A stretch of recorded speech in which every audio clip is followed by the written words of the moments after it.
everybody. Welcome to episode 20 of the Culture to Christ podcast. We're your hosts, Alex and Aaron. Thank you guys again for joining us for another special, intimate episode we have for you guys. We're going to get to a bit of my past testimony. You guys can get to know me a bit. You guys have sent me personal messages. We're going to get into that today. Aaron, just how you doing, man? Good, man. It's a big episode. It's crazy. 20 just flew by, right? Yeah. 2020, and 2020 is ending soon. So that's good that we got in 20 before the year ended, right? Because we saw like how things, especially with COVID, there's a lot of difficulties with, people's schedules or, getting time to shoot. So, I'm happy that we got it in before the end of the year. Exactly. And God has blessed us with that opportunity. And I think even with this episode being at a time of lockdown, I think it's the best time to even put it out. And God has given us that opportunity. Today, guys, in this episode, we're going to get into a bit of what we talked about last episode about motivation and tie that in with our guest last episode, Lincoln, and how God has worked in that and to create that, even that episode itself. And then into my first, I'd say, traumatic experience at a young age. It's going to be a personal one because this podcast, it means something to Aaron and I, and I know that there's always one person out there. Thank you guys who have been listening to each week. Share this with, because I know there's somebody that's going to be struggling and has been at a place where I was during that time. But touching on last episode, having Lincoln on, and shout out to Lincoln too. It took a lot of courage for him. That was his first time speaking in front of a camera and in front of like people like us. So, it took a lot of courage, and he talked about it too, how, it was special for him because he wasn't sure if he was going to be able to even do that. So the fact that he had the bravery to come on and talk about, things that he thinks about in his opinion, because he still works for a news outlet that maybe not necessarily they want everything to be expressed in a way that he's saying it. So it takes a lot of bravery, and I commend him for that. Yeah, thank you. And when we talked about the motivational episode, how during lockdown you're looking for motivation, and we talked about how someone gets started, and we talked about reaching out to somebody on DMs, wanting to work for free, serve them and see the benefit, and that doesn't require getting paid real quick. Lincoln did that with me about 2-3 years ago. He was getting into videography, filming, and I was a trainer at the time doing content. And I remember he DM'd me, and he was like, "Hey man, I'm starting to do videos. I wanted to work on some content. I'll do it for free. Let me know. I'll do some training content for you at the athlete training center. Let me know." At the time, I wasn't doing too much content, didn't really want to do it, but I remembered he messaged me. And 2-3 years later, we are building this podcast. We're building a team, and you and I are thinking about adding more guys to our team. And I remembered he messaged me 2-3 years ago. Crazy. Right? Like I just had him in the back of my mind. Like, he messaged me. He's a videographer. And lo and behold, we went to go meet. I found out, oh, you're with Rebel News. What's that? And next thing you know, the biggest story going on in North America at the time, he was the one filming it. And Rebel News, I didn't even know anything about it until Frank always sends me like videos from Rebel News. So I didn't even know that Lincoln was a part of that until I think you told me. But I was seeing Rebel News stuff from Frank, and a lot of people they send, because the videos that Rebel News posts are things that are going viral, especially in Toronto. So now that they're building like a bigger fan base, that people are being more accustomed to seeing what Rebel News is about, rather than just following CP24 and those other media sources. Exactly. And we talk about how, God is always at work, even though when we're not. And the fact that, we had him come in and check out the podcast. A week later, the biggest story happens. He's reporting it. And then he helped us out with an episode. Next thing you know, he's on as a guest. And I always want to tell people, you never know what God's going to put in front of you, right? And you have to be ready for that opportunity. And he was very grateful to come on as a guest, right? Like he was like, man, all these things are happening. I'm seeing police battle this guy getting arrested. I'm recording at this new job, and now I'm helping out on this podcast, and now I'm doing a guest, right? You never know when you reach out to somebody what God is going to do with it. So I want people to remember that you need to take chances and get uncomfortable, and then you got to let God work. You got to have faith in the process, because Aaron and I would not have ever manufactured like an episode like that. There's no way we could have planned it. Like so many things are happening in this life. You have to see what God is doing. And even the Patrick, like we talked about the Patrick Brown story before we even knew that he was the one behind the camera. Yeah. So it's crazy how God works, and it's all on His timing, and that just proved evident, right? That even for us, like we like to talk about stuff that's going on in our city, and now we have someone who is actually in the field behind the camera that can tell us what exactly happens. So we're not just, repeating the regular stuff. Like you actually got to hear his story of how he was pushed into the restaurant. Mm-hmm. Like he's actually there. Yeah. So you guys, if you just listen to this one, go check that one out, and then leave comments, ask any questions you have. And you and I talk about this a lot, how we always want to have God at the helm, of this podcast, always relying on Him. And it goes to show when you do that, these things are just happening, right? It's like, what are the chances? And we know there's God at the helm. A funny story even today. So today I was filling gas, right? And I usually fill by the Esso by my house. And so when I went in today, like I knew I was just going in quickly to pay for the gas, right? They have a Tim Hortons there too, so but I wasn't gonna go get anything from there. I was just strictly going in there to pay for the gas.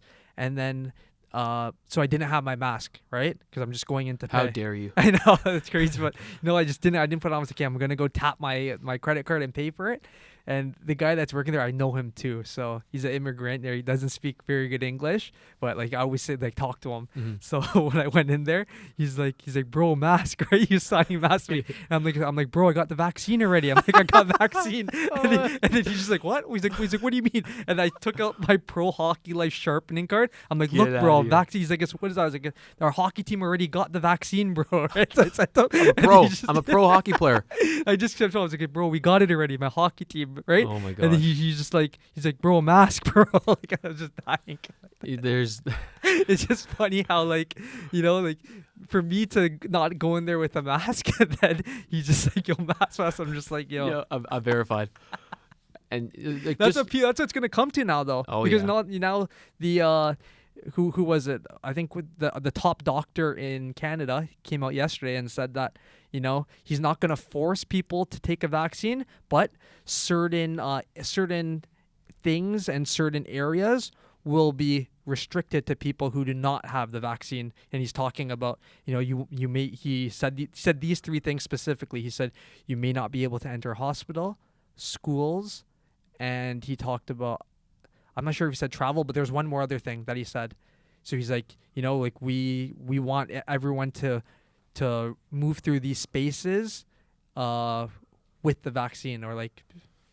It's amazing to me that I saw a post that they are mandating a vaccine you have to get tested for to know if you have the virus. So think about that. If the virus is so deadly, you would know you have it, but you have to actually go get checked to see if you even have it. And now they're saying, oh, like we know that 98% surviving, and the tests are by PCR tests, and those aren't even valid tests for viruses because they could say you have everything.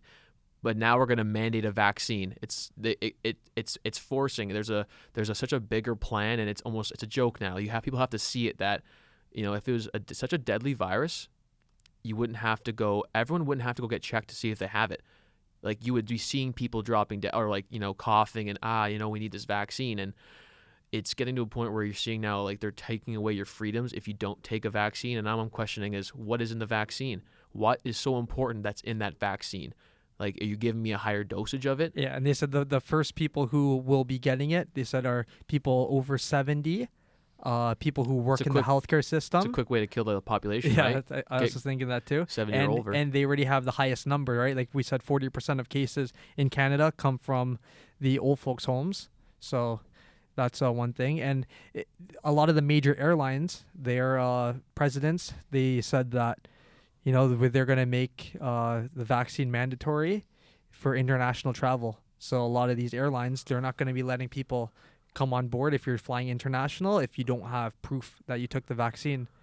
The hypocrisy of people in talking about body positivity and respecting and having pro-choice, like you can't tell me what to do with my body, but then when it comes to a vaccine, now they're telling me what I can do with my body. And I want everyone listening to do your research on the vaccines and what's in the vaccine. They have mRNA also in the vaccine, which goes into our DNA and literally changes our genome, which God has created.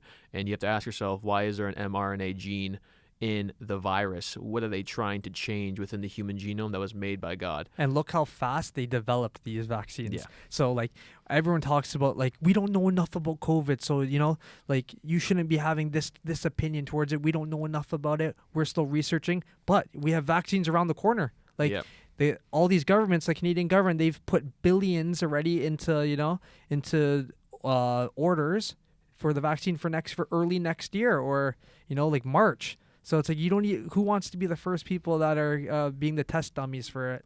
Yeah, it's crazy. And you don't even know the long-term effects as well. So it's not just short-term. Like you could feel good. I'm taking a risk with life over a vaccine. I'll take my chances with life over someone taking a needle and going, hey, I'm going to inject this into you. Don't worry, we did the research. I'm sorry, what's in this though? You can't just be putting and if you work on your immune system, right, you actually put time into working out, eating right, where it's like your own immune system can handle being sick. Like being sick is part of life, right? It's okay to be sick, guys. Yeah, so like it's not all COVID. And then when people they I hope they don't think that the vaccine is the answer to not have to deal with, being sick, because that just goes to show you that they've already implemented and the government has already put forth the idea that if you just take the vaccine, everything is good. You're immune. Mm-hmm.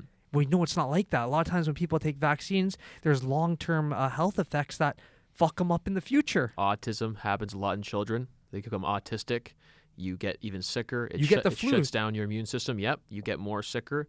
You're putting in the flu into your body at a high dosage. And all of our bodies react differently to these type of vaccines. Yes, we all have different genomes. So don't think that because you heard someone, like your buddy or someone took this vaccine and he's good, that your body's going to react the same. That's why I strongly promote healthy, active lifestyle, where that should be first compared to any medicine, any other supplements you have to take. Like that needs to be the foundation that, you're taking care of your body, you're eating right, like, just doing the basics of just what it means to be active and healthy. And thank you for the holistic doctors in Canada, United States, who are standing up for that, who actually, are doctors and they believe in holistic health and taking care of the body the right way, the way God intended it, and keeping your faith. There's a doctor named Dr. Ben Tapper. If you guys want, check out his Instagram. He's very vocal about the evil that's going on with these vaccines, and that the fact that now they're being forced is just ill will. It's evil. It's not just. The funny thing is, yesterday when I was listening to the doctor, how he's just like, we can't force anyone to take a vaccine. That's not what we're going to do. But we can restrict activities and programs. In my head, I'm like, what's the difference? We can manipulate them. We can manipulate their lifestyle to force them to eventually have to choose that. But like, how stupid you have to be to listen to a doctor like that and think, oh, see, like they're not forcing us.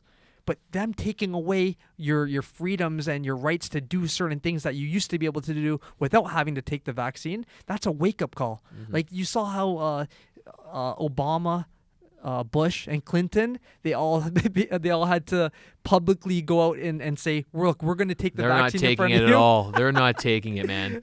They're going to take a placebo. They're going to take a fake one. They're not taking it, man. Even if let's say it was the real actual vaccine, the fact that you have to do that in public, like that should be raising red flags to you. Like you shouldn't have to even think that, oh, we need to convince the people, so we'll take it in front of you. We should get Obama and all of them to go on bikes and do skipping ropes. Show us how to actually take care of our lives. Yeah. That's why politicians don't know health. Politicians should not be directing the health of the world. You should have doctors which doctors did do it in the beginning. Remember those doctors that went on the front line in Washington talking about there's a way to deal with COVID that's not a vaccine. You don't have to stay inside and hide from the world. There were doctors who stood up, and they got rid of those doctors. They got fired. Got silenced. They got silenced. So you have to keep speaking, because the more people speak, the more people are awake, the more we can fight the government. If you believe in something, I've learned that a lot of people, maybe even Christians, they know what the truth is in the world. They know the war we're fighting, but they think their voice doesn't matter. Like, oh, you know what? I know. I don't want to even bother. Where a lot of people who are loud are on the other side, who say, take the vaccine, stay inside, wear your mask. We got to speak up. We got to speak our thoughts, even though we know sometimes it's going to sound arrogant. We're going to offend people because there's evil being pushed, and we got to push back, right? Like we talked about that so many times. You know how long ago we talked about the vaccines too, how this was the whole intention behind it. Yep. Like from the start, we were like, well, just get ready for it, because they're going to make these things mandatory if you want to work in certain places. Like they're already talking about certain workplaces. They're saying that if you want to come back and work, you need to show us that you took the vaccine. Yes. Look at the compliance. First, it's we want you to be physically distanced. And, it's not physically, but also social distance. And now we need you to wear masks. And now you can only work at this amount of time. Now you can only serve this amount of people. They're just slowly pushing you. Like, it's not about health. It's about compliance. It's not about your health. I keep reiterating that. It's about you complying to the government's rule. It's not God's rule. It's the government's rule. We know what's funding that business. And I like to see different people talking about it. It's becoming more obvious, because like these lockdowns are getting ridiculous.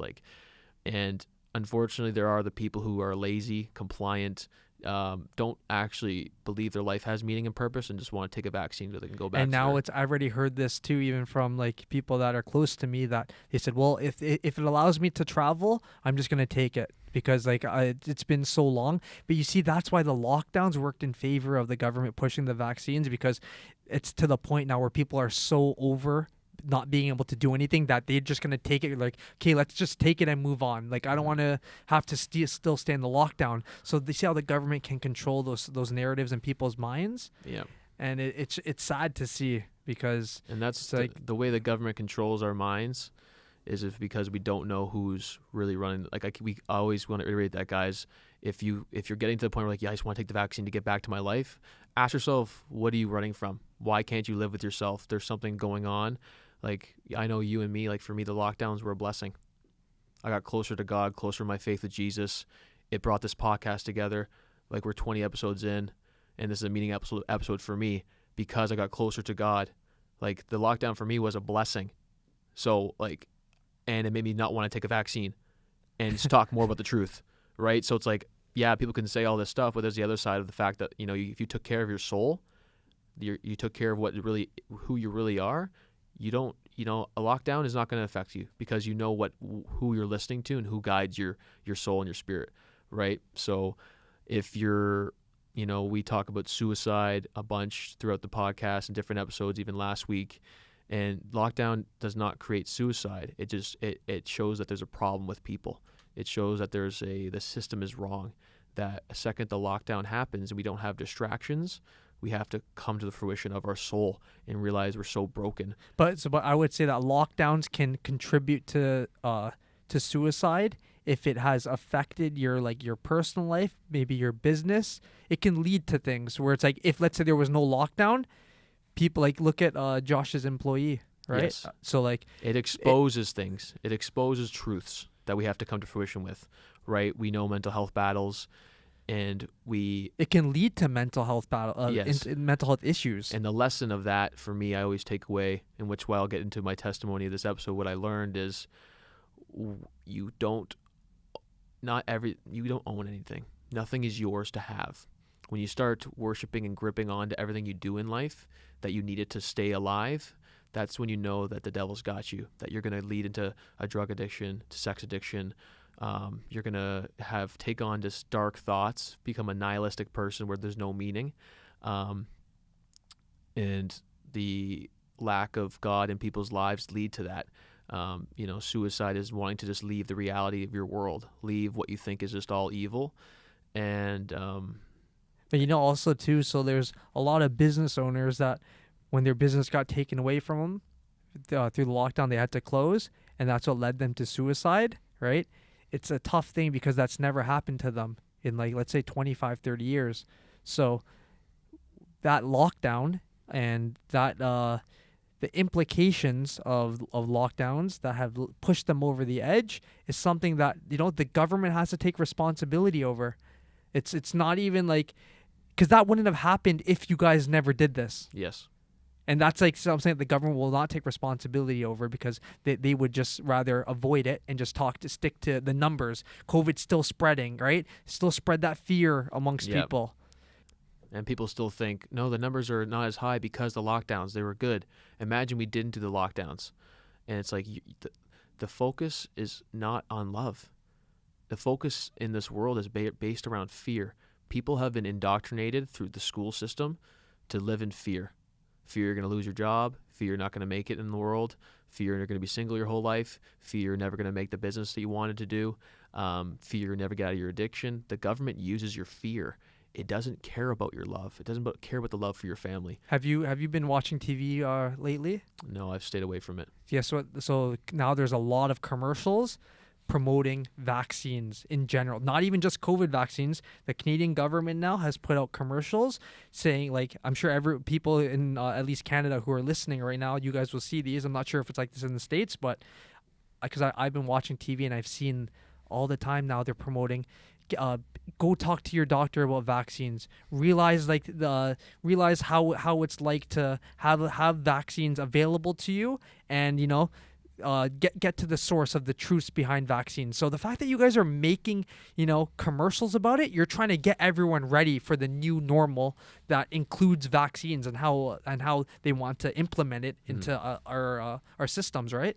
So like when I saw that, I was like, here we go. The fact that the Canadian government's using taxpayers' dollars now to drive home this message that vaccines are safe and they're going to be coming for you guys. Yes.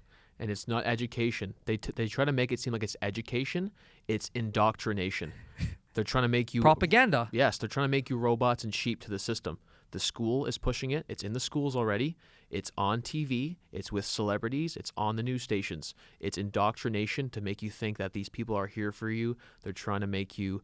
not make you, they're going to destroy you. They're just trying to make you, we're trying to stave off the population. And you need to really ask yourself who you're listening to, how much time you spend. Like you said, you're woke. So you watch this, you just see scams, like manipulation. I couldn't believe how open they're doing it. Evil is getting to the point where it's so obvious now. It's sad. And I want you guys to know if they're pushing out commercials on vaccinations, ask yourself, why aren't they pushing commercials on physiotherapists, on going to see a therapist, on mental health? Why aren't they giving you different gyms you can go to? Oh wait, they closed the gyms. Never mind. Like, ask yourself those questions. Like, shout out to my friend Tony Lee. He's a physiotherapist in Mississauga. Go check him out. Like, there's different ways. Best way to do it, don't take the vaccine. Find yourself an online trainer. Get to learn how you eat healthy foods. Start exercising. And if you can't exercise anywhere, do it at your house. Like, that's going to stop any kind of virus. It's indoctrination, and it's sad. Moving forward now to the meat of this episode, we're going to get into a bit of my past and a person to me that was that still is to this day a daily kind of conversation and thought process. I talked about on, like, I think it was episode 6, a bit about my past and, you know, growing up in life and not knowing myself really, parent divorce, living a life of infidelity, drugs, partying, university, all that kind of stuff. And this ties into kind of how God intervenes into our life and shows us things and gives us reflection on how we're living. At the age of, 22, I lost my sister in a car accident. And I want to be slow with this and talking to you guys, because it's not just about the story, but it's the lessons I learned. And I know, like, lockdowns are tragic for people. It's the first time it ever happened. And when things are very fresh and new, it can go to a very dark place. So my sister, Alyssa, very kind, loving person, someone that was, for me, my best friend, my first friend. She was 3 years older, and someone that guided me through life, protected me, taught me how to dress nice. We talked about Shout out to the LRG, right? LRG. LRG hoodie. Yeah, she was good in the culture, and she was really good teaching me about music and all that kind of stuff. And when I was living in the world, and I talked about in university how I was just drinking and partying, kind of confused in life. I didn't really know myself. I struggled a lot trying to find my meaning and my purpose. And I think we are all striving. I think in our young 20s, when I was in my early 20s, I was really trying to find what was my thing, and my life was slowly starting to pick up, and I felt, like my life's finally getting a bit better. I'm working a job. I was going into school for fitness and health, and I was beginning to date, and not. I used to be, a womanizer, a player. I'm like, you know what? I got to try dating. You know what I mean? And I remember that I started dating a girl I really liked. I was getting to my first relationship, and going into the story, I was seeing this girl, and things were going well, and I was up at a cottage, hanging out, having a good time, and I remember there was a weird, looking back, I wasn't a person of faith. I knew God. I didn't pray. I didn't really know too much of Jesus and the character of Jesus. I wasn't saved, but I always had God in the midst of my life. Kind of, if things got hard, God, why this happened? Why is this going on? But anyways, I was at this cottage with this girl I was dating, and I was having a great time. Like, holy cow, life's going good. I got a girlfriend. We're dating. I'm liking this girl. Is this love? Like, this is love, right? And a weird energy or experience or something spiritual going on was happening when I was at that cottage. I remember looking back, and this is the day that my sister passed away in a car accident, but this is leading up to that. She passed away that night, and it was a weird, it felt it was like a veil of protection that was going over me. Like, I remember sitting down, and we were looking out at the water on the beach. This is before you knew. This is before I knew, and I'm just chilling, drinking a beer. Wow, this beautiful girl I'm dating. I'm it. I finally figured life out. I'm chilling. I'm at this cottage, having a good time, I'm making laughs. I just felt this weird experience was happening, like something spiritual at the time. I didn't know what it was. I was like, what is this feeling? It's like it was very surreal and peaceful. It was like something was protecting me, right? Now that I look back, but at the time I was like, what's going on? And I remember that night, I always had my phone on me, like always made sure I had it before I go to bed. I always liked to, keep my things with me. You do the check. But that night I left my phone in my car, and I woke up that morning sporadic. It was like something spiritual was happening to me. It wasn't like, I was like, I have to go find my phone. I was like, where is my phone? Something was going on in my heart. And I raced to my car, and I'm looking for my phone. I see it, and all I see is messages and calls from everyone in my family. And it's like I spiritually felt like something was going on. I'm looking at all this stuff, and they're not telling me what happened. They're just kind of giving me vague messages. You have to come home, and I'm like, what the heck's going on? And here I am. I'm just getting to know this girl. I'm like, yeah, I got to leave. I just feel like I have to leave. Something's wrong. I have to leave. So I'm packing up sporadically. She's like, you want me to come with you? I was like, no, we're just, it's like our third date, and something's going on in my family. I gotta leave. I just gotta go. And did you drive her up there? Did you guys go up together? But we were with one of her friends, so she could take her back. And it was a long drive. It was like an hour and a half away. And so I remember getting in my car. I'm like, okay, I gotta go see you, and I gotta figure out what's going on in my family. I'm getting calls from my grandpa, my grandma, my mom, my brother, my dad. Missed calls, messages, come home, something happened. You knew something was up, right? Something. And I was driving home, and I'm like, I just got to figure out what's going on. So I called my mom, and I could hear in her voice, and my brother's in the background yelling at her, like, just tell him, stop, like, telling him to come home, like, just tell him. My brother was there, and just, she was yelling, and he was like, come on, just tell him. I was like, what happened? My heart's racing. I'm driving home. Like, I'm on the highway. I'm trying to remain calm. And my brother just got on the phone, and he's just like, she's gone, man. And I was like, what do you mean? She's gone. I was like, what do you mean she's gone? Like, she's just like, she passed away. And I was, at the time in my life, I felt like things were finally going well. I got out of a bad university experiences and getting away from bad addictions, like dating this girl I have feelings for. And I met at a fundraiser that I sang at. And, my sister was my biggest fan from singing. And I was just like, fuck. I remember saying, I'm like, this is going to mess me up. I'm trying not to swear. It's just like, I just knew like this is going to fuck me up. I just remember yelling in the car, like my mom was like, just don't drive, swear. I'm like, no, I gotta, I can't let me go nuts in the car in the middle of the highway. I'm going to go home.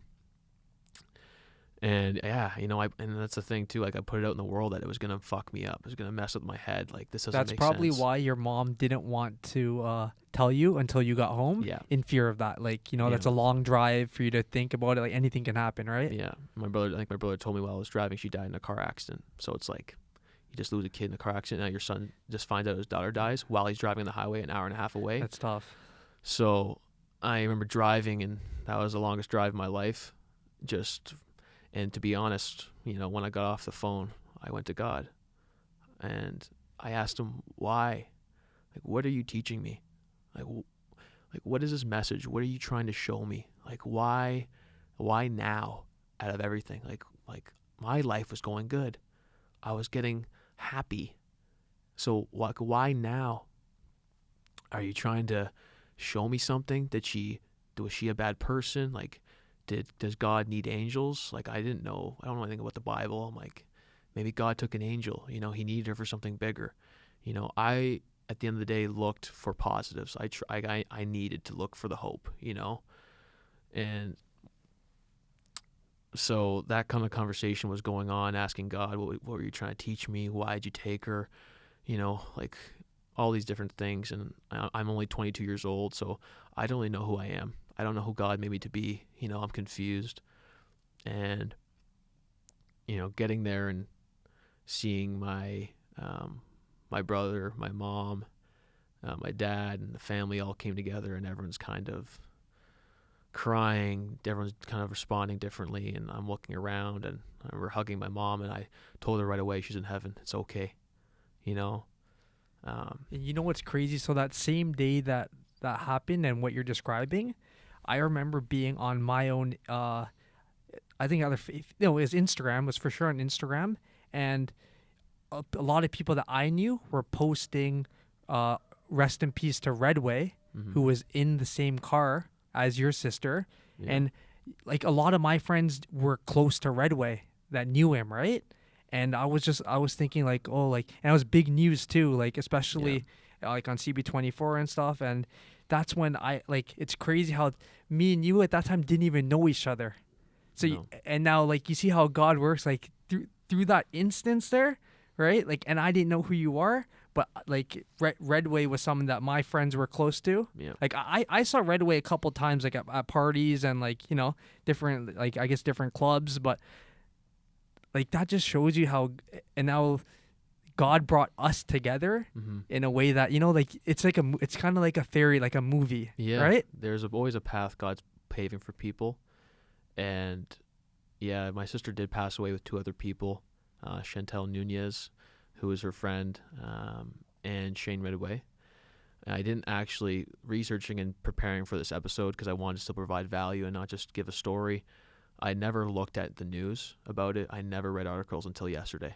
Wow. And I typed my sister's name in Google. I was like, Alyssa Richardson. And the first thing, like, there's a lot of Alyssa Richardson. She comes up first. And it's a story of their death and stuff like that. And I never read into it. It was tough at first. But I'll get into even the accident because I think it all matters. I've had 5 years to reflect on it and go over everything. And God has taught me everything, like a new year in terms of reflection. We had Tiggs on about his brother, and it's only been a year, how hard it is to talk about. So I've had 5 years to really reflect and think about how God was working at that time, even though I wasn't of Christ and I wasn't saved and I had no faith. So I remember, a lot of times when, like, I'm young and I know that when I was younger at 22, there's a lot of people that go through things at a young age, and if you're not old, you don't have a strong friend group, you don't have good mentors, you don't have God in your life, you can very go lead to a dark path. And sometimes people hear a story and they go, "Oh, that's how he found God." A sister died, and to be honest, I went the other way. I went darker and more nihilistic, and I felt less. My heart was slowly going away. So anyways, when I, saw my family, everyone's crying and seeing people, I couldn't stand being around people anymore, and I went to the gym because my addiction, my getaway was the gym. I'm like, I'm not dealing with this. I'm not dealing with my emotions. I don't have time for this. I'm going to lift weights, so I can't feel anything. And I think a lot of us do that when we go through hard times. It's like, we're going to go to alcohol. I'll go to, sleep with somebody. I got to go find a way to escape. And I didn't want to deal with my soul. A piece of my heart and my identity at the time was taken away. My sister was my first friend on this planet, and it was taken away from me, and she was like my older sister. So, she was there for me at a lot of dark times, and I felt a lot of shame and guilt at the time because I didn't love her as much as I could have, and so I had to go through that process because I didn't know. I think some people deal with anxiety, depression. I dealt with a lot of shame and guilt. I was trying to be perfect in my life, get the right thing, do the best, be the best shape I could be. And when you lose someone that's so integral in your life and it just gets ripped away very fast, everything you've done wrong in your life comes and hits you at once. So everything I did, every girl I lied to, I manipulated, I knew I coerced, all these different things. Yeah, it was consensual sex, but all these things I ever treated my mom like, my sister like, I just had such a weight of shame and guilt. And because I didn't have God in my life, I went to sin. I went to my addictions to fulfill the void. And because I was dating that girl at the time, we kind of were, it was awkward. I knew her for 3 dates.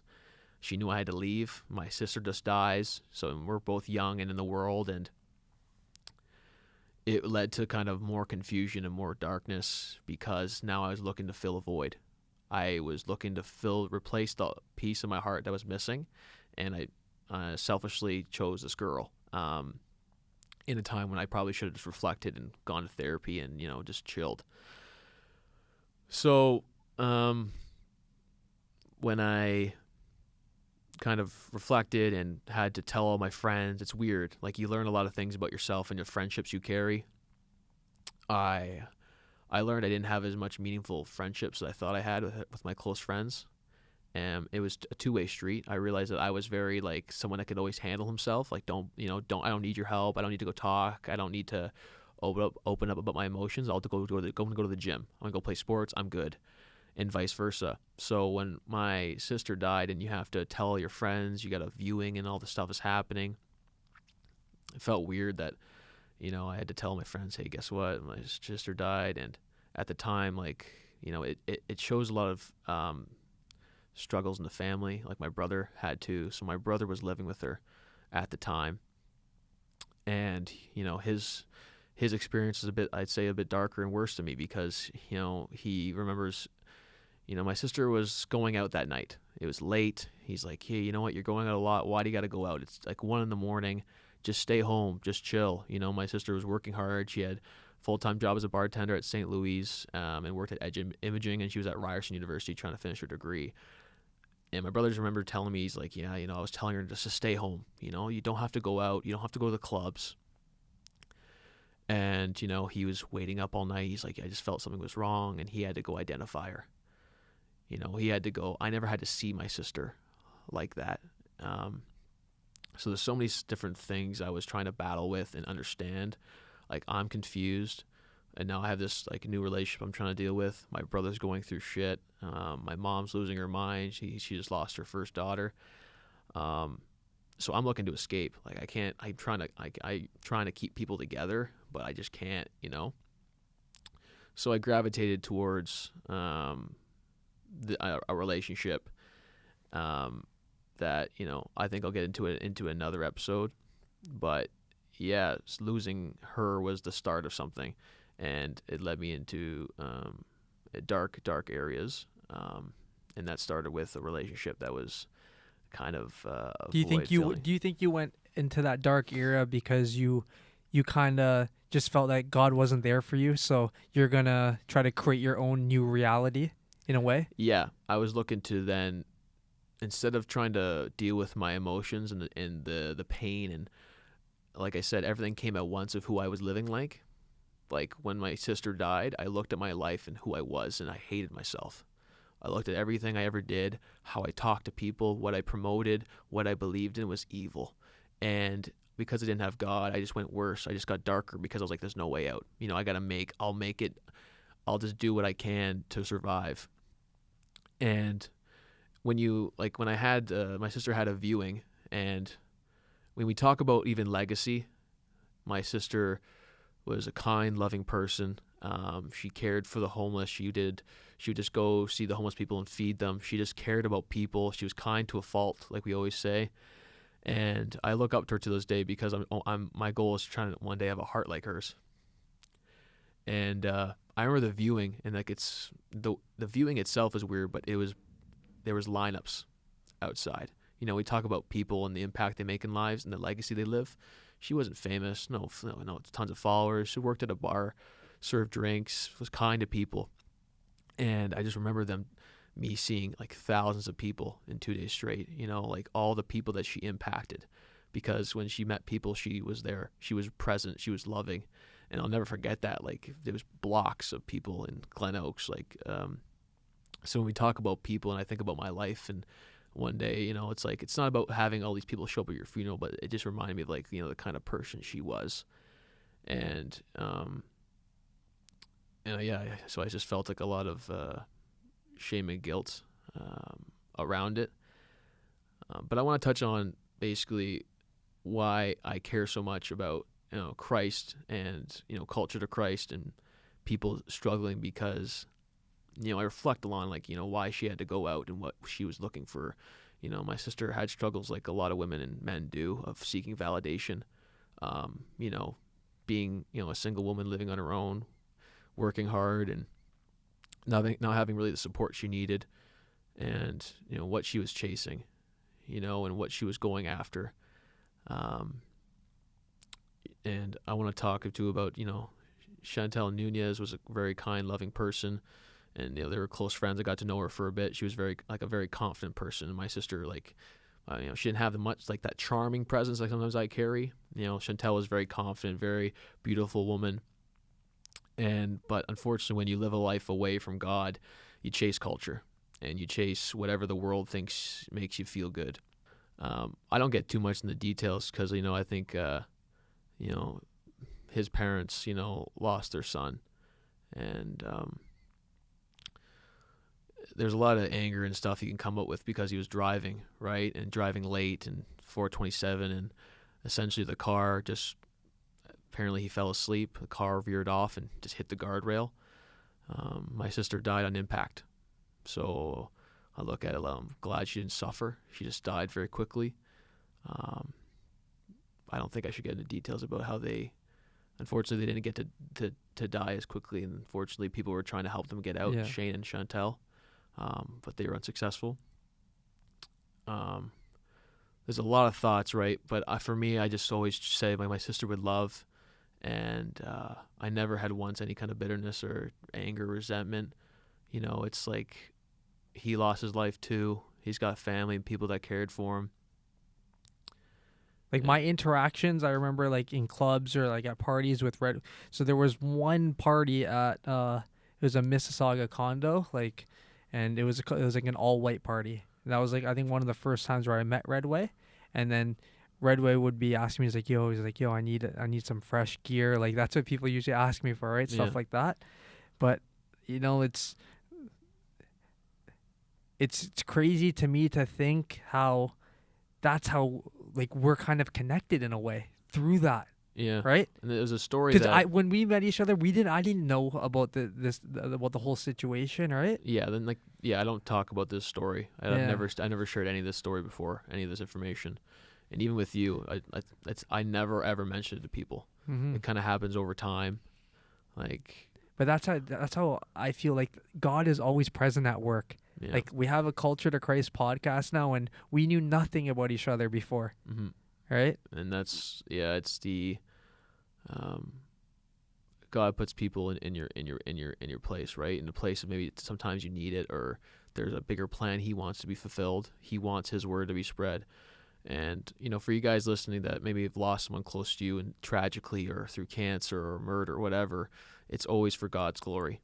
Everything that God uses the devil, right? He uses your evil. He can make it something good. He can build grace. He can bring forgiveness. And yeah, like that happening. And then us always, we're building a friendship. You and I were talking at, went to go eat that one time. And that's when I told you about how, my sister passed. And then we found out, holy cow, like we knew similar people.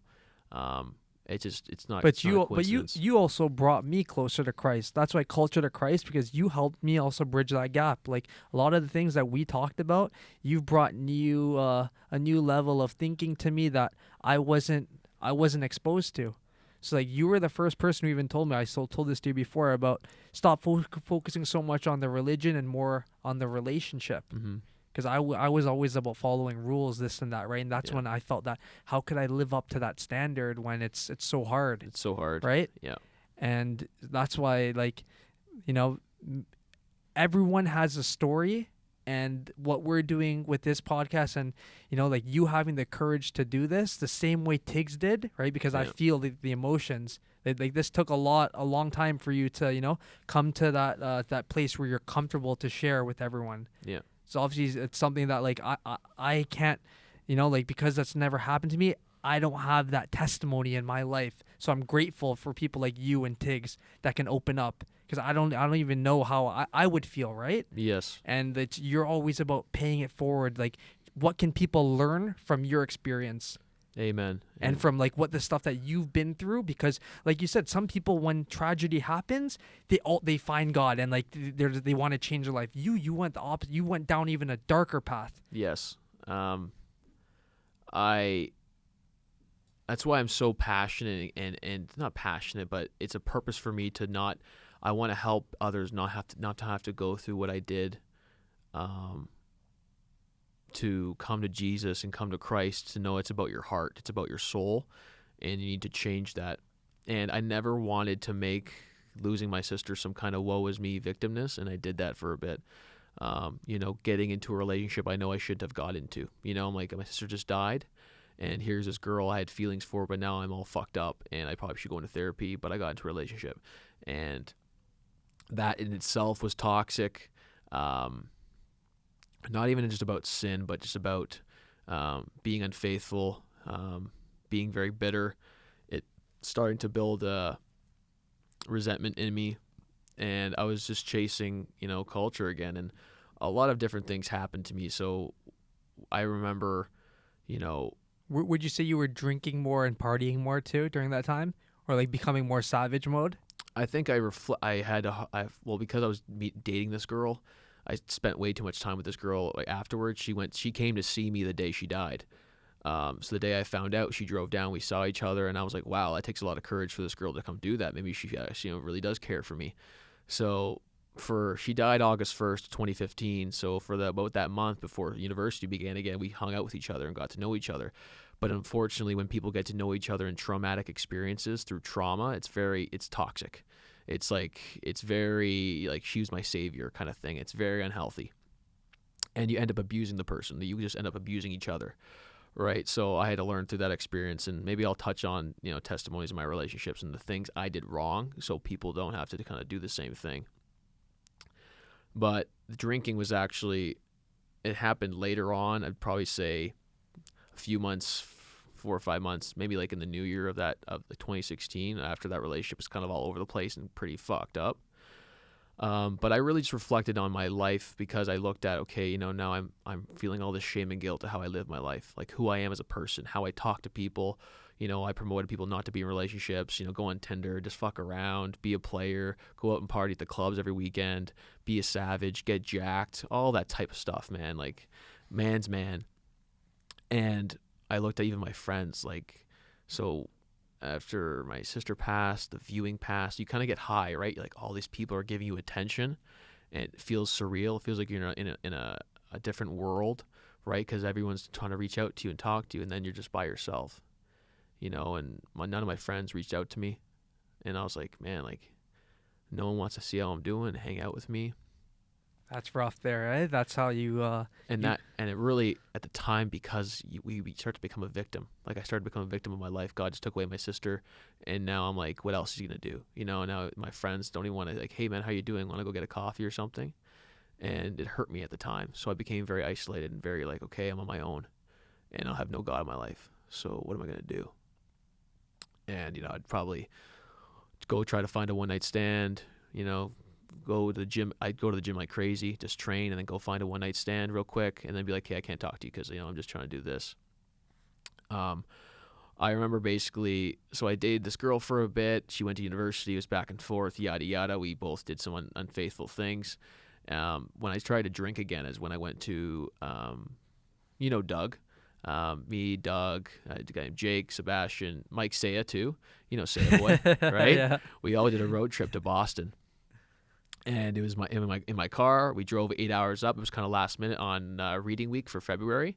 And we're like, yo, let's go to Boston. Let's party. I was like, you know what? Like, I just had a really bad year. Clearly, I don't really know. I need to have some fun or some enjoyment. This relationship with this girl I thought was real. It was kind of this like toxic for me and her. I'm all loathing. Let's go have some fun, right? What guys do, go party, right? Let's go to Boston. Nobody knows us there. Let's go wheel. Right? And the road trip was probably the best part. Was probably the drive up there, just making jokes, chirping each other. But especially with Saya. Oh my goodness, Saya is the funniest guy, bro. Shout out to Saya. He gave me some good beads. He's the funniest guy in the locker room. He's so funny. Say what you want. The guy buries. He buries too, baby. Say what you want. Overtime winners, game winners. That's why he's a Zach Hyman of the group. Yeah. And we went up to Boston. And it was a good time, It was like, okay, like I probably didn't really. I had a hard time drinking because for me, it was like my sister's death because she wanted to go out and party. So like every time I try to do it, like I was like, I can't do this. Traumatic thoughts, yeah, right? It's just traumatic. I'm like, I lost my sister to the culture. That's why I always say, like, she wanted to go party. I was living that life, like. And I had a lot of shame and guilt because there were so many nights when I was younger, drinking and driving, waking up, going to work hungover as crap. Like I'd run over islands and like all this different kind of stuff, right? Short, quick story. Even one time when I dropped out of university, but I went to go visit Doug, my buddy in Guelph, and I had work in the morning. I was working at Fortino's in Burlington when I dropped out of university. Shout out to Fortino's Pizzas. Those are unbelievable. No free ads. No free ads. You've had it though, right? It's good. But when you work there, you don't want to eat there, Yeah. And so I went up to go party with him, and I had to wake up for a 7 a.m. shift, and I'm still like, this is before my sister died, so I was partying hard. I would chug a Mickey Jaeger before I went out and then go drink more. So I was drunk as shit waking up, and I was driving home pretty much still drunk, and Doug was there, and I had no winter tires. It was a snowstorm, and I was driving, and I'm like, man, Doug, I can't believe we made it. Like going off the exit, all of a sudden, boom, just the car just turns and we start veering. Like, I'm like, yo, Doug, hold on, bro. Like, I know this is messed up. And boom, we fall into a ditch. Our car is upside down like this. And I'm looking up at Doug like this. I'm like, yo, you good? You good? And I'm just thinking about my life. Like, I'm done. Crazy. Cops come. I'm DUI. shit-faced, DUI. Yeah. And by the grace of God, 5 minutes later, a tow truck guy came. He's like, I'm going to get you guys out. Pulled us out. I said, thank you so much. Right, and that was your angel. I was like, Doug, you got money? Pay this guy. Like, he just saved my life. So when my sister died, and I had so much shame about how I was living. Like, it just. And imagine you got a DUI there. Yeah. Where you'd be like, now it's just the world's against me. Everything. So so that was a short story about how, like, drinking and driving, don't do it, guys. I did it, and dealt with a lot of shame and guilt. Did more shit. But yeah, so when we went to Boston, we partied and stuff. I remember, like, the first night I tried to drink, I would literally drink, and I couldn't get drunk. I was like pounding shots. I'm like, yeah, I can't. It's like my body wouldn't allow it. It was like I was so afraid. So I became very afraid of the world, of bad things happening, because I just lost my sister. So I was like, yo, I'm trying to drink, but like I can't. My body wouldn't allow it. I would just stay sober. Oh like Steve will do it. Yeah, we should have filmed that before. Alex will do it. Alex will do it because he's just not. We could have had 1 million subscribers already. Yeah, honestly. So I was pounding back drinks. I'm like, boys, I can't get drunk. Like, what's going on here? So the first night went out, whatever, it was fine. I felt awkward dancing in clubs, whatever. And then it was the second night that really, affected me. I finally was able to get drunk, and I got to a point where it was just like going out to a club, and the first thing I see is a homeless guy, and I just break down crying because like that's my sister. Like, I didn't understand why my sister was so loving. It bothered me when I was younger, like why she cared for homeless people, why she was always treating people kind who were mean to her. I was very nihilist, like, yo, fuck that guy, he's treating you like shit. I'm gonna knock him out. Like, I was like, why are you so kind to people? I got mad. She used to do 100 Days of Happiness on Instagram. I'm doing 100 Days of Happiness, and I used to make fun of her. I'm like, this is the stupidest thing I've ever seen. You're trying to promote happiness, and lo and behold, look at my Instagram account, what I'm trying to do. I think also that shows how you were protective over her. You didn't want people to take advantage of her. You didn't want her, because sometimes people feel that you always caring about these initiatives and homeless people, it's a sign of weakness. Yes. Where it's like, you shouldn't be giving to homeless people, or you shouldn't be caring about this and that, because who's doing it for you? And what I learned in my reflection is because I thought it was wrong because I was an evil person. So I knew evil people. I knew when guys were just trying to use her for sex. I knew guys that were do things because I was doing that to girls.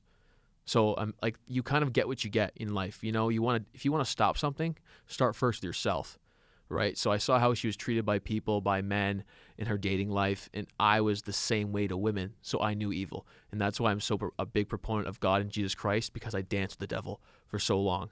I knew I was doing evil things, like I knew it. So yeah, when that story in Boston happened, I drank, saw a homeless guy, broke down crying, whatever, blah blah blah. And that's a good story actually. That's actually a good time when I think about it. But I was just I was lost in the sauce. I was back into drinking, back into partying. You're just chasing anything that's cool, that's fun, trying to get some and then emotion. I'm like, you know what? This is what I'm good at. I'm good at partying. I'm a high energy guy. I love to dance. Like, women love it. I'm a singer. I'm gonna do this. I'm gonna do whatever I want. Kind of ride that wave, and I just led into more toxic things, sleeping around, etc. So that's kind of that first testimony, guys, of just, where it took you. Like, you wanted to I share. thought I started to believe life didn't matter, and when I started to be unfaithful, I actually never even told. She was my first girlfriend. I never told her I was unfaithful.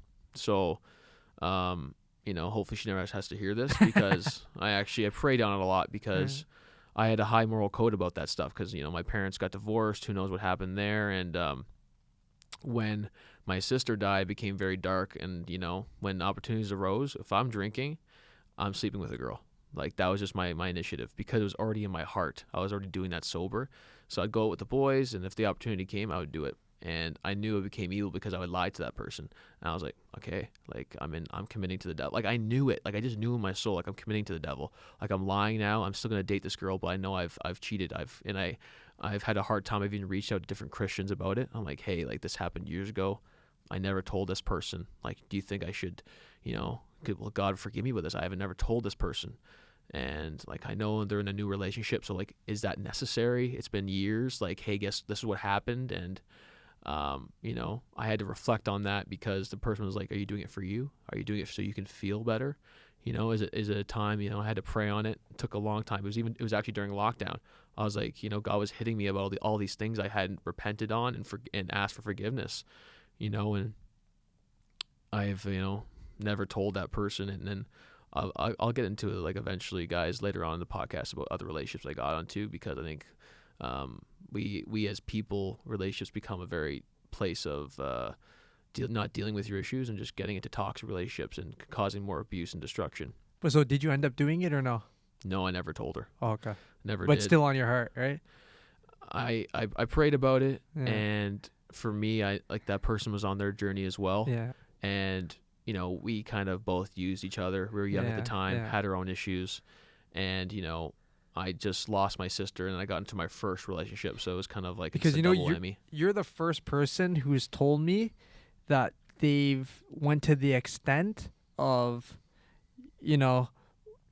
asking forgiveness from the girlfriend, or like, you basically told one of your former girlfriends that, that you cheated on her. Yes. Right? You were the first person that's ever told me that they've actually had, like, the courage and, the the bravery to do that. Yeah, it's So this was a different situation then. yeah. So this is my first relationship, and then my second relationship. I told that person that I was dating afterwards that I did cheat on this person. I never told them, and I then cheated on that one as well. So, talk about a lot of.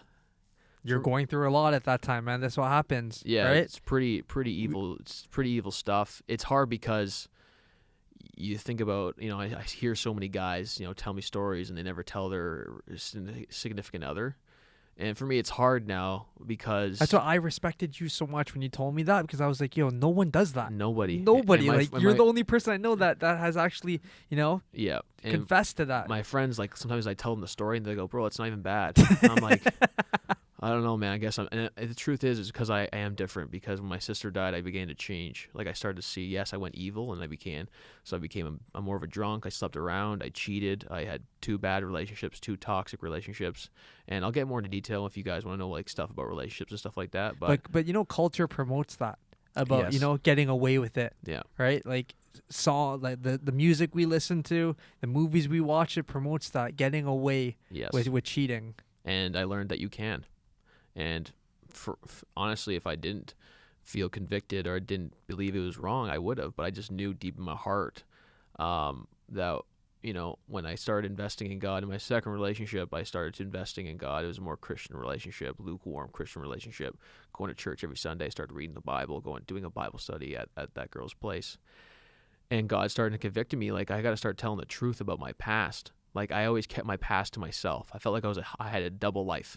So I had my life people saw, and the one I had on my own, but I had no God, and it was running with the devil, right? Just people will like me as long as they don't know about this stuff, right? My sexual past, and I would just lie about things and not know it. I was like, yeah, no, I never slept with the girls there. I know I never did anything there, and it just eventually caught up to me. And that's why when you hear about stories like Carl Lentz, it doesn't surprise you. No. Because you know what it's like to live with like that lifestyle. Yes, I just know it. I seen it. And I know the anxiety and the demonic spirits you take on. And I had to confess it to the people and to God for him to get rid of that shit, because it was my stronghold.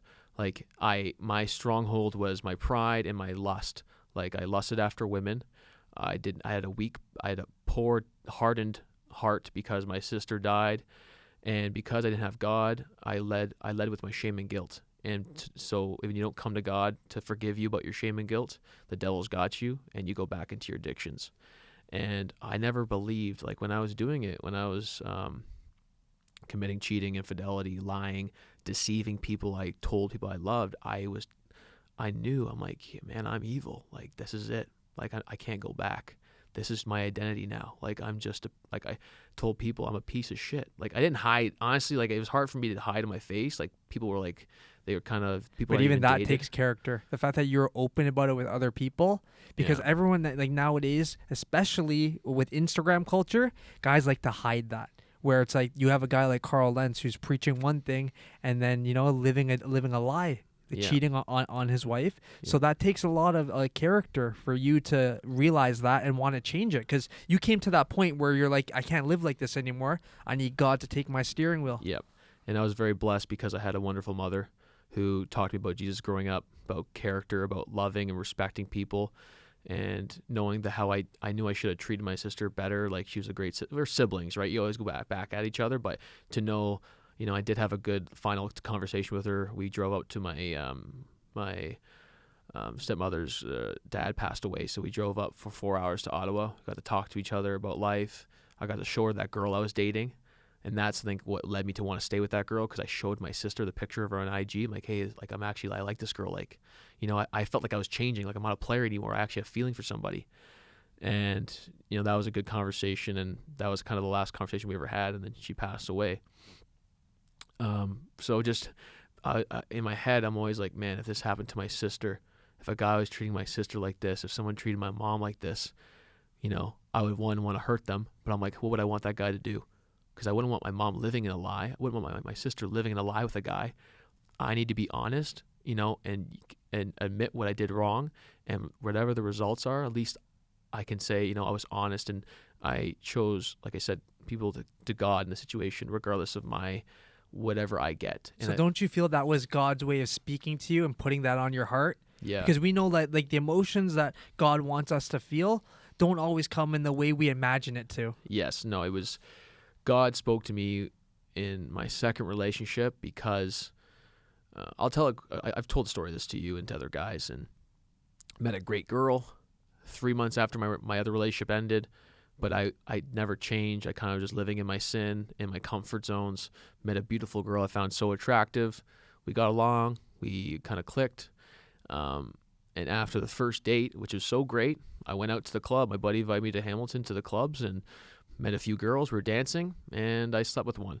And it kind of, and I knew that I had a problem because I didn't have to drink anymore to do it. I'm like, I can do it sober now. You just had to show him the dance moves, you know? Yeah. And after seeing the dance moves, man, I didn't know you could dance like that. Yeah, I know. I'm a great dancer. And it's not good for me. That's why I go to clubs, because then it gets too much attention. But yeah, and so I did that. And then this girl wanted to hang out again. And I never told her. And eventually we started having feelings for each other, and we started getting into a relationship. And that was my introduction back into Jesus, because she was a Christian, and I'm very grateful for that relationship, how God intervened in there, and I started going to church, but I started getting convicted. The conversation with God got bigger and bigger, and he was telling me, you have all these lies, and you're letting the lies of the devil control your life. Everything you do is based on these things you're trying to hide and not what I want you to do in this world. And you will never have a relationship with me and really come to Christ and know who you are until you are truthful, until you are honest. And I struggled because I had this emptiness from my sister dying. I didn't want to give that up. I filled it with relationships. And every time at church, God would speak to me. When are you going to do it? When are you going to do it? You can't come to me. You're going to live this demonic life of shame, guilt, loneliness, disparity. Your girlfriend's going to suffer. Do you want her to suffer? Do you like the anxiety you're causing? Do you know this evil you're living like? And he was constantly at me. I'm like, I can't do it. I'm not strong enough. Like, I don't have the strength, like I've already lost so much, like my brother's going through stuff, my mom's going through stuff, just give me this, and I had to come to that fruition where, no, I didn't communicate the best, but I had to tell her. It was like a war was going on in my head. It was like God and the devil. It was just like, I don't want to do it, but I have to. I want to change. He's like, if you do it, I will bless you. Like, so just you trust were me. at a crossroad there. I was at a crossroad. And when, I finally told the truth and, told her that, we've been dating for over a year, but this happened after our first date. And in some context, I told her that our first date mattered. It's like, did it matter? I went and slept with somebody that same day. Didn't fucking matter. Yeah. Right? I'm a scumbag. I deceived. That's what I did. I deceived. And I remember the first time you told me that story, I told you, I was like, Alex, that's normal. I even said, I was like, you think that's bad? There's way worse. Yeah. And that spoke to me, because for that to be so on your heart and on your mind, I need to get rid of this because it's the guilt on me. It speaks to the person you are. Because other guys, if I was, also, I'll be honest, if I was in that same situation, I wouldn't even think that's a big problem. Yes. And that comes down to empathy. It comes down to how close you are with God. Yes. It comes down to how you treat other women, and it's good on you that you came to that realization. Yeah, and God spoke because he showed me who I was worshiping. He's like, you worship your sin. You worship what you like and what you feel like, and you're self-loathing. Like, you're a victim in your life. You're a whiner. You're a narcissist, and you're right now because you don't want to work on yourself and come to me and know that God loves you and Jesus will save your life and forgive you for your sins. He already paid the price. You're hurting people. You're hurting not only the person, but her family that also takes you in and spends time with you. You're hurting yourself. No one wants to be around a person like that. And God was like, I have something planned for you. You just need to come to me and give up stuff. And it was, when I looked at that story, I was like, Alex, it was a first date. It was like, I was like, you guys weren't even dating. You guys weren't even talking at that time. But you realized that after all that time had passed, that was still eating away at you. It got worse and worse and worse because my heart was changing. I was starting to get to know God, so my heart was growing. And then what I did, when I did it, I woke up the next morning, be like, okay. Went to see my buddy, went out for breakfast. I was like, here we at it again. Here we go again. Haha, whatever. And then that girl texted me like, "Hey, how was your night?" And I'm like, "Shit." Like, when I tell her, "Yeah, just had a good one night stand." How was your night? Like, I can't even laugh at that. It's just so. Yeah. How sad is that? But it's like that. That's what the beauty about culture to Christ, because this has been going on in culture forever. Where guys have multiple girls in one night. Like, that's normal now. Yeah. With Tinder, with all these things, going to clubs. Well, not now because clubs are closed, but you can still like hook up with girls so easily. And and there's guys who they feel no shame, no guilt, because they're like, yo, like, I'm single. This is what we do. And but that's what we talk about. After you bust a nut and you want to get out of that situation right away, or you want to get rid of that girl, that's something that that it's on your spiritual. It's something that hits you spiritually, and something that's on your heart, where that every guy knows that feeling of like, what am I doing, right? Like, and that's God speaking to you. And I always look back like, I didn't need to do that. Wasn't even really that into the girl. It was just easy. Like, how sad is that? And here's this woman who's interested in me and asking me how my night is, and thinks the date was wonderful, right? Had a good long conversation, and I'm a charming guy. And my stronghold is I'm charming. I can talk to girls. And you read that book. And I read, I read that. Shout out to the listeners who've been there, right? Yeah, if you know, you know. Yeah. Some know this, right? Yeah. And I just felt like such a piece of shit, and I'm like, I can't tell this person. And I didn't love them at the time. I didn't know I was going to be in a relationship with them. And then that conviction starts to come, and God's just like, you're going to marry this person and have this stuff like lingering around. You're going to marry this person and have these lies. You're going to carry that around. And I think that's sometimes why God puts certain, like, having my sister pass away and thinking about how people treated her. And I'm like, I never want to treat a woman like that. Or like, That's why God made you go through all these experiences you talked about in a way to set you up in terms of how you're treating women in the future, and in a relationship that actually means something to you. Because now it's like, you told me this a bunch of times. You don't even want to waste your time with certain girls or in certain relationships if you don't see a long-term thing, like thinking about marriage and thinking about like a long-term commitment, because you've already done it. I've done everything you could do. And like, you don't even have the energy to go through the lies and the bullshit of like, just normal culture bullshit. That's what I like to call it, because there's so much fluff nowadays where it's like, if it's either you're talking to a girl just to bang her, or you're thinking about a long-term relationship. There's no in between now. No. And I'll be honest with you guys listening. Guys have girlfriends, whatever. Ladies, the guys know what he wants. The guy knows what he wants, right? Like, he either he knows you're valuable and wants a marriage, or he knows it's going to be a fun few months. We're going to sleep around and I'll on to the next.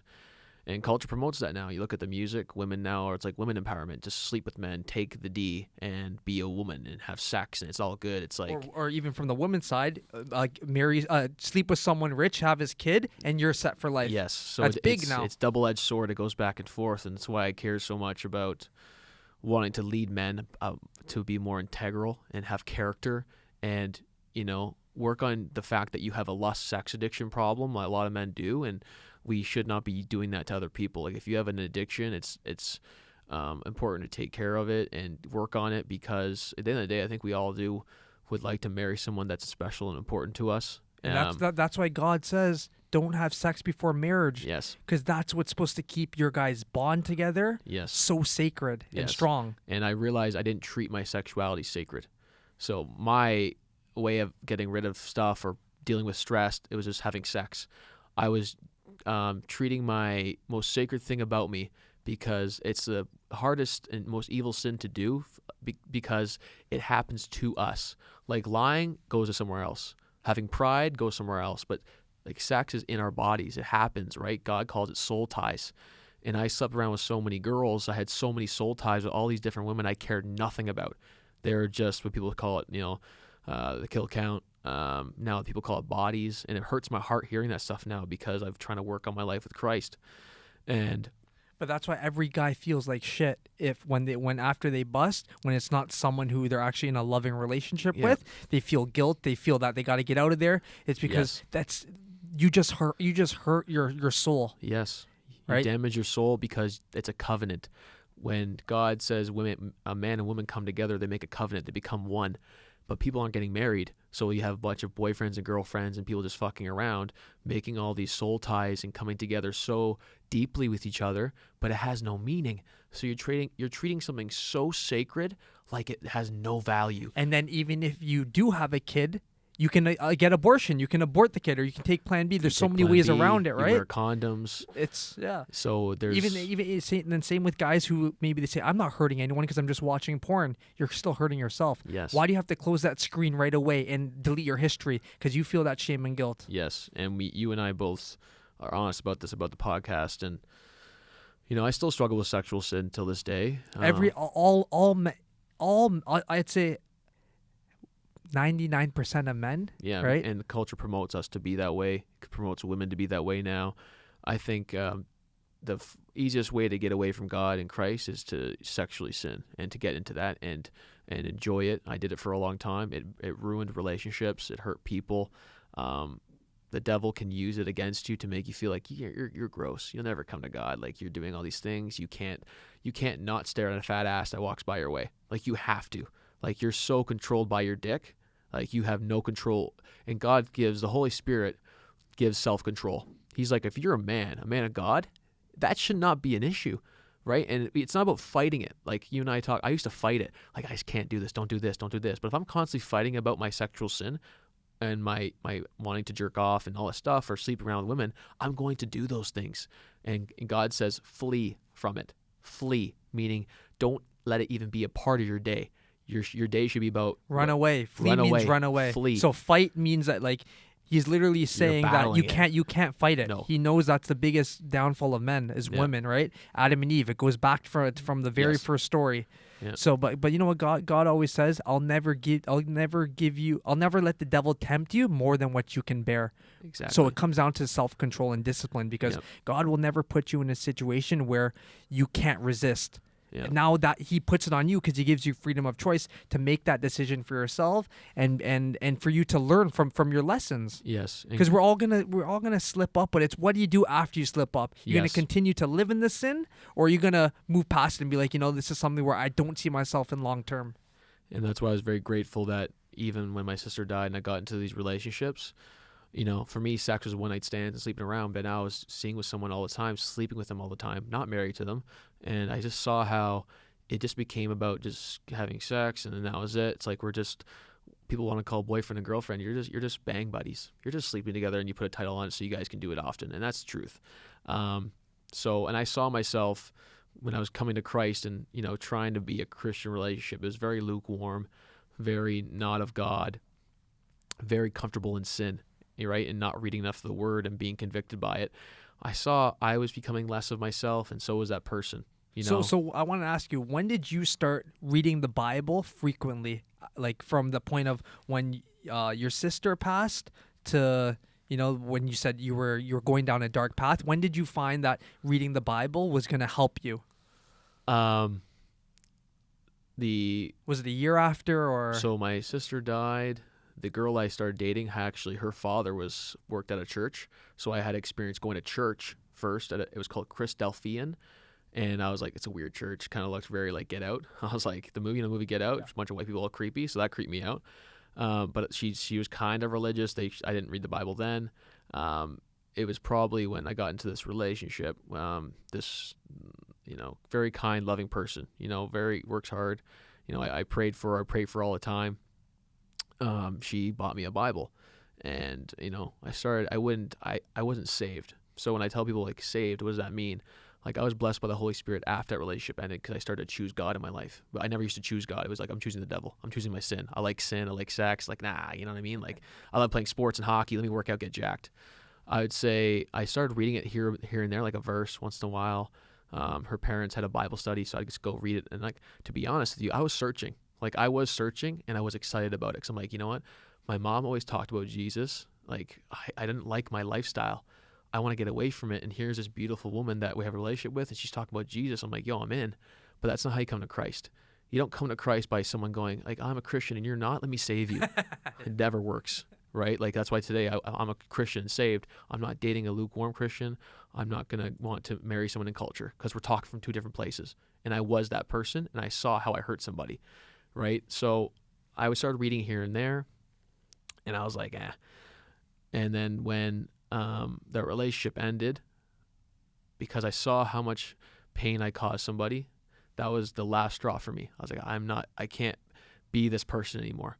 Like I keep saying I'm gonna get better, but I don't actually want to live the lifestyle. You're tired. You thought yourself as a hypocrite, right? And it wasn't even a thought of a hypocrite. It's like, it was like my pride wouldn't let me say it. It was like, nah, I'm not, and eventually I had to come to the truth. Like I'm a liar. I'm a hypocrite. I'm a sinner. I'm gross. I have issues, and I'm not being a man about it. I'm being a boy. And God had to convict me and show me the way. And so when that relationship ended, like, God put me through a path where like I spent more time watching videos. So first I started with videos. I watched a lot of Transformation Church. I told you that. Just trying to figure out why I messed up the relationship, like what I did wrong. Why couldn't I tell the truth? Why would I was always deceiving and trying to hide my past of my sexual sins in my relationships? And then so I started to read here and there, but because it's discipline and hard work, I didn't do it every day. It was like once a month, right? And then I think over the time of that probably took about a year, maybe reading it once a month. But I was watching pastors, and they're talking about like who God is. I started doing research. Like I wanted to figure out the evidence of God and like, who is God? And like they said, God is the Word, and the only way to armor and protect ourselves away from our lifestyle that we lived before is knowing the armor of God. And I was like, what do you do? And the guys I looked up to, the Christian apologetics, keep talking about the Bible, the Bible, the Bible. And that was my stronghold. I was like, I don't want to read that yet. It's too much work. Like, where do I start? I don't know what. So then I started listening to podcasts about the beginning of Genesis, because I learned differently. Like I learned from auditory first. So I first learned auditory, visually watching videos, understanding the concepts. And I'm like, you know what? I have to then choose if I really want to be with Christ. During the lockdown, when it happened and my hockey got taken away, my gym workouts got taken away, and God's like, now you're bare. Like, you think I took away a relationship? I think I took away friendships. I took away a career. I'm taking away everything. You need to be able to see this blessing. I'm like, okay, I'm spending the time in the Bible because that's all I had. In lockdown, all I had was my Bible, maybe some conversations here or there. I walked my dog, Hershey. I already talked about that all the time. And Jesus saved my life. I realized, yes, he is Lord and Savior. And that's why now, yes, it's hard work. I read it because I want to stay equipped, because I had the devil in my head my whole life of thoughts. And I want to tell you guys, we always think our thoughts are us. Like, oh, I think these things, therefore I am. And I watched something one day where it's like, do you know your thoughts come from somewhere? Like, you're just chilling one day and you have this sexual thought. You're like, where does that come from? That's a demonic spirit. Those are demonic spirits coming in. So like when I started reading the Word, I had God in my head. So I'm reading the Word of God. I had more God scriptures in my head that would protect me from doing bad things. So when he says, cut off your hand if you can't stop jerking off, you show me that. He's like, he tells me like, this is like, I'm evil, I'm depraved, I have to stay away from it. So that to give that context is, God says, if cutting your hand will make you stop masturbating, right, or if gouging your eye makes you stop looking at women lustfully, he says, do it. Because if you don't, you will continue to live in the sin and end up, in hell. In hell. Because that you're going to be so accustomed to living that lifestyle where you can't get rid of it. So if you have to do the extreme, God says to do it. And obviously he doesn't mean to cut off your hand, but he's basically saying get to it. If it gets to that point, like, you have to actually take it seriously. Yes. If you don't want to keep killing yourself inside. And I always tell people, I never prepared for relationships. When I got in those two relationships, my sister died. I just went into them with all my untrained self of I never taught, like, I have to prepare to be a boyfriend, prepare to be a husband. And it's like, if I want actually a loving relationship, I'm going to prepare for it. It's like, so when I start reading the Word and the Bible, it prepares for me, because I want to be not just a husband. I want to be a great husband. You know what it is too? You're changing your diet. So reading the Word, because it's the food, you're giving yourself the nutrients you need to equip yourself when the temptation comes, or when certain situations don't when they people rub you the wrong way, or like any trauma that comes to you now, like you've dealt with so much too, where it's like now, like even when your dog just passed, you can navigate through and you can like see what God's trying to tell you, and you Yes. have that conversation with them. Yes. Where it's like that takes effort, that takes discipline because you've put the work in. Yeah. It's the same thing. It applies to anything, whether it's hockey. If you're not playing when the game time comes, you're not going to be ready to perform. It's the Yes. same thing in life. If you haven't prepared yourself with God, when that trauma hits you, you don't know what to turn to. You're going to a dark path. The devil's coming, and if you're not prepared, he's going to take you to a place you wish you never went. You'll be in jail. You'll get a disease. You'll be in and a you car can speak accident. on that because you've been through it. Been through it. I did it. I did evil things. That's why I want to be honest about it on the podcast so people can listen to it. And I know there's listeners. Thank you guys who listen every episode. Like we know you guys reach out to us and people ask me they want to know more about my past. So here it is. This was very, very powerful. Even like I've talked with you about a lot of the things we discussed, but I've even learned more from this because there's certain situations and certain experiences and things that you felt that I never heard before. So for me to hear that from you, I just want to tell you like it's very inspiring.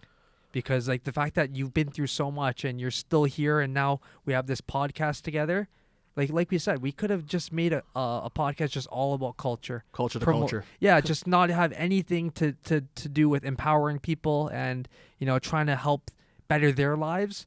So it's a lot of bravery and courage from your side to do this, and I always think it's a blessing. Yeah, so thank you. I appreciate it, man. I always think about our listeners now and somebody who's going through a hard time, lost a mom, lost a dad or something, or they're going to a dark path. And I know a lot of people deal with relationships. Like relationships are big for people, right? And because I did so much evil and so much wrong, like I want to show them where the light is and where to stay focused. And it's a two-way street where if you're trying to have a loving family, you didn't come from one. Maybe it's time for you to be that, to take accountability, take personal responsibility for your life. And, God allows you. For me, I'm also armored because I'm so loving of Christ and I believe in Christ so much because I knew the devil so well. So when like you said, I see Carl Lentz, I don't get surprised. Bro, I did that. Yeah, makes sense. He's blowing up, didn't really come saved at Christ, has a sex issue. All these women come to him for advice You're all always the time. with celebrities too. You're always with the celebrities. It's easy. It's accessible. So I know the devil. I know how he comes at night. So the reason I always say I love God is love, I don't just create God as myself because I'm susceptible. So I'm like, God is Jesus. Jesus came. God gave us the word. So like I have to make this a personal relationship and choose to actually read the Bible on my own accord and not just listen to someone give me advice because that to me is not enough. I want God personally. I want God intimately. I want him to be in every thought I have. You talk about how like every thought, it's like you question, it's like, is that from God or is that from like me and my sin? So I want more of that scripture in me because I don't want to hurt anybody. I don't want to hurt someone I care about. I learned that I wasn't a good friend.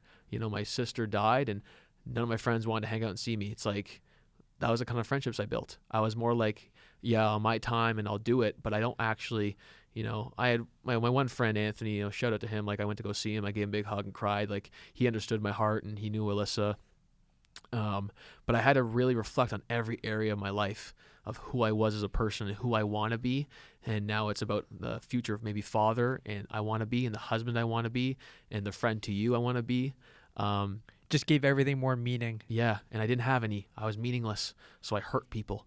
And what in life, right? The ultimate meaning is knowing God. Yeah. I just tell people don't try to become the God of your life. Follow Jesus Christ. Because it's about you at the end of the day too. It's like God wants you to take away and give up everything, follow him, and then he will just bless you with everything. And he has. Like I've already seen it. Like through all these episodes and different things that happened, me reading you was because I was trying to get away from my sex addictions and my drugs and drinking. So I was like, I love hockey. I want to go to the rink every day after school. And both of us connect in a way where not a lot of people do. It's because both of us, we don't fear death. And you don't. I think that it takes a lot. It takes a lot of work to get to that point because once you really have a strong relationship with God and you can honestly say that you don't fear death, it's a feeling where it's like it's indescribable. Amen. That's why like stuff like COVID or vaccines or this stuff, it's irrelevant to me and irrelevant to you, because at the end of the day, it's like we know what we stand for, and the news is not going to determine my outlook for the day. Same with you. I know Amen. that for you and as that's well. why I say the good news is going to. The gospel is the good news. That's why I'm like, you tell me I don't watch TV because like I can't anymore because I know what it's trying to do to me. And you're right about that, because when the devil wants you to fear death, because he wants you to worship the world. When I fear God, I do not fear death. I fear judgment when I die. And that's why people think that the more money you get, that's what will help your situation. Look at it right now. The biggest billionaires, Bezos, Bill Gates, like all these guys, what do they fear the most? Death. That is why they spend so much on vaccines. That is why they spend money on drinking youthful bloods, because they know they are scared of dying, Yes, right? they know. And when you are scared of dying, it's the devil has you, because you're gonna do anything in your power to make you you're gonna have to do things that you shouldn't, that you don't want to do to help you live longer. Amen. And you're gonna do whatever it takes, right? Whatever it takes. And you can't live that natural lifestyle. No. And there's natural law. People know, Lincoln said last episode, people know right and wrong. But we choose the devil. And that's why even some of you guys might be hearing this, the things I did aren't that bad, but for me they were, because I saw where I was going. And when I saw my sister in the casket, that was the beginning of my conversation with the belief in that God is real. When you see first of all, it wasn't my sister. That's why I keep telling people, like the second that we had to go, because I never saw her body. I didn't view it when she died in the car crash. My brother did, so he had to deal with that a lot more than I did. And when we went to the viewing, and only the private family goes see her, the first thing I said was, "Oh, she's not there." And I asked myself, why do I feel that way? Like I didn't get sad, I didn't break down and cry. I felt peace because she wasn't there. So I'm like, for me, I'm like, her soul's not there. So she's not there. Therefore, where is she? And people, like say, how do you know she's in heaven? It's like, God knows your heart and how you treat people. Jesus says love your neighbor. My sister loved everybody. And even when people treated like, that's why when I keep saying like, she was living more righteous than I was, because she still cared and loved about people, But she believed in God as well. Yeah, so she still, wasn't, let's say, I always think about how our relationship would be now, us talking about Jesus together. But I used to carry a rosary in my car that she used to carry in her car all the time, and more of a Catholic background, but she believed in Jesus. She believed in God, none of that New Age stuff, because that's what her heart carried, like, right? Just like my mom. And it's hard for me when you're living and when you're treating women like shit, and then you have the women in your life get abused. It's a really hard reflection to look at, like, yo, this is you too. And so I praise God, because it's all for God's glory. At the end of the day, guys, we go through these tragedies and these traumas because God wants us to question our life and how we're living. And we got to treat our souls. It's about our souls and where they're going after, because I knew where I was going. I knew that if I continued this lifestyle, I was going to hell. I knew that. And I just know that. We all know that. We're hiding from it. So hopefully this touches some of you who are listening and thinking about God and adding Jesus into your life, because it changed mine forever. I have this podcast. I get to actually talk about these things with you, Aaron, and go into topics. And, that's a blessing in itself, because I didn't man-make. God did this. And we know the world is trying to denounce God. Yep. It's trying to suppress God. It wants people to view the government as their God, or celebrities as their God. Yep. So we need to continue to to push back and spread the message that it's like the government and all these things that are promoting fear, they can't control your life, right? No, and I want people to be saved. Just know that you can have forgiveness. Okay, if you hurt somebody, you've been hurt, you've lived a hard life, your dad treated like shit, your mom treated like shit, things go away. Jesus is here for you. He's going to save your life. He saved my life. He continues to save my life, and wanting to do and preach the word more. I want to pray for the Nunez family, Chantel's family, and Shane Redway's family.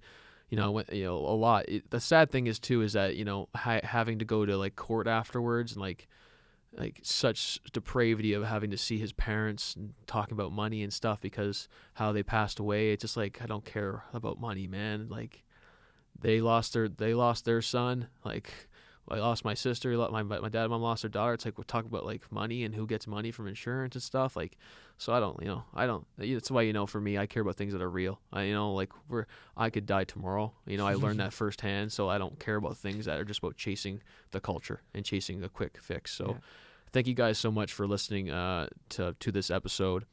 You want to share the last good. verse of the day? You have a good one. Verse of the day. This is my go-to verse. That's on my Instagram account, so check it out. But it's my go-to, the one that when I really started to invest in Christ and Jesus after living in my depravity and my sin and my lies, this is the one that kind of clicked to me because it talks about the sacrifice of Jesus and him dying on the cross for me and for you, for Aaron, for Omer. So for everyone on this world, he paid this price. It's why we have to understand that suffering is important, sacrifice is important, because that's love, unconditional love. So this is Jesus talking to God, the Father, on the cross. This is John 17. I'll start at verse 7. Now they know that everything that you have given me is from you, for I have given you them the words that you gave me, and they have received them and have come to know in truth that I came from you. And they have believed that you sent me. I am praying for them. I am not praying for the world, but for those whom you have given me, for they are yours. All mine are yours, and yours are mine, and I am glorified in them. And I am no longer in the world, but they are in the world, and I am coming to you. Holy Father, keep them in your name, which you have given me, that they may be one, even as we are one. While I was with them, I kept them in your name, which you have given to me. I have guarded them, and not one of them has been lost, except the son of destruction, that the scripture might be fulfilled. But now I am coming to you, and these things I speak in the world, that they may have my joy fulfilled in themselves, and I have given them you, the word. The world has hated them because they are not of the world, just as I am not of the world. I do not ask that you take them out of the world, but that you keep them from the evil one. They are not of the world, just as I am not of the world. Sanctify them in the truth. Your word is truth. As you sent me into the world, so I have sent them into the world, and for their sake I consecrate myself, that they also may be sanctified in truth. Thank you so much for listening to this episode, guys. If you're a constant listener, please just like it so others can discover it and to know that you're not alone in this world and you can share your testimony and that you can always rise above the sins of the lies of the devil. Thank you so much. Peace.